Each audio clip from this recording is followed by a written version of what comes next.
हिंदू धर्म ग्रंथों और मान्यताओं के अनुसार पाप मुक्ति के अनेक साधन बताए गए हैं, जैसे गंगा स्नान, पाप मोचनी एकादशी।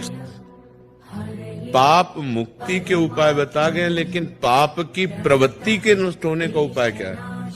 ऊपर से हमारे अस्त्रों द्वारा सब काट दिया गया, लेकिन उसकी जड़ बची हुई है, तो और नए किनके आ गए। पाप गंगा पापम, गंगा पाप का नाश करती, इसमें संशय नहीं। लेकिन पाप की प्रवृत्ति, गंगा नहा के आए फिर 100 पाप कर लिए। हाथी स्नान किया, सूंड से धूल डाल लिया, तो स्नान का मतलब क्या हुआ? पाप नष्ट तब माना जाएगा जब पाप की प्रवृत्ति का नाश हो जाए।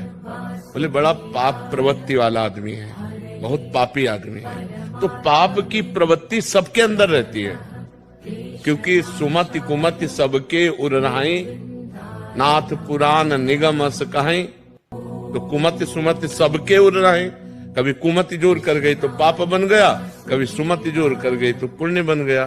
तो तीर्थों के जो उपाय हैं वो पाप नष्ट करने के लिए है, लेकिन अध्यात्म जो है वो पाप प्रवृत्ति को नष्ट करता है। गंगा को भी निष्पाप करने की सामर्थ्य एक महात्मा रखता है।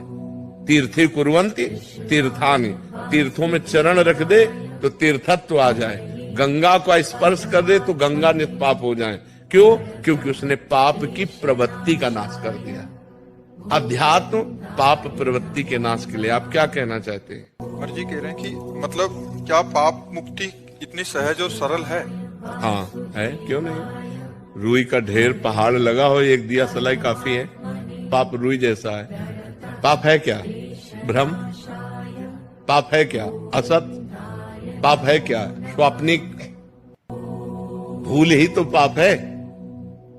एक सेकंड में अनंत पापों का नाश हो जाएगा। राम कहो, कृष्ण कहो, हरि कहो, राधा कहो, अंतिम श्वास आ जाए यही राधा राधा कहते हुए, अनंत जन्मों के पाप नष्ट होकर भगवत प्राप्ति हो जाएगी। अजामिल ने पुत्र के बहाने से नारायण पुकारा तो भगवत पार्षद आ गए और उसको परम पद की प्राप्ति हुई।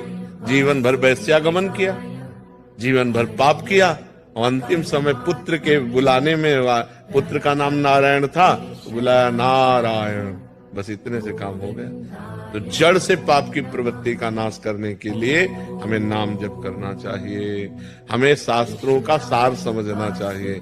भगवद स्मृति, राम राम राम, राधा राधा राधा राधा, कृष्ण कृष्ण कृष्ण, जो नाम प्रिय हो निरंतर उसको चलाओ। निष्पाप होकर इस लोक में परलोक में सब आनंद ही आनंद रहेगा।